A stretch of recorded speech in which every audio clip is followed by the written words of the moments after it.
আসসালামু আলাইকুম। আমি আপনাদের আজকে দেখাবো সিঙ্গাপুর ইমিগ্রেশন। দেখুন, সিঙ্গাপুর ইমিগ্রেশনে কোনো লোক নেই, মানে যে আসছে মানে কোনো প্রশ্ন না করেই তারা তাড়াতাড়ি ভিসা দিয়ে দিচ্ছে। অনলাইনে আমরা ফর্ম পূরণ করলাম আর তাড়াতাড়ি ভিসা দিয়ে দিল, কোনো ডিস্টার্ব করলো না মালয়েশিয়ার মতো।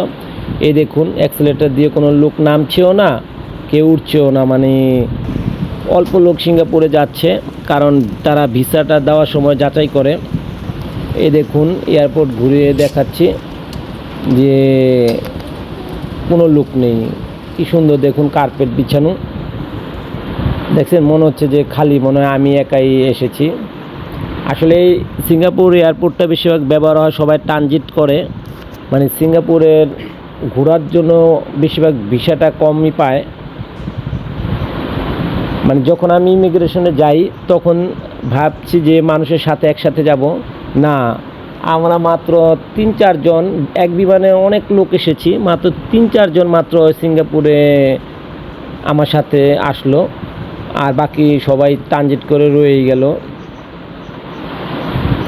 কিন্তু এয়ারপোর্টটা আমার অনেক সুন্দর লেগেছে, মানে অনেক পরিষ্কার, পুরোটাই কার্পেট বিছানো, একটা পার্কের মতো রয়েছে। দেখুন কি সুন্দর।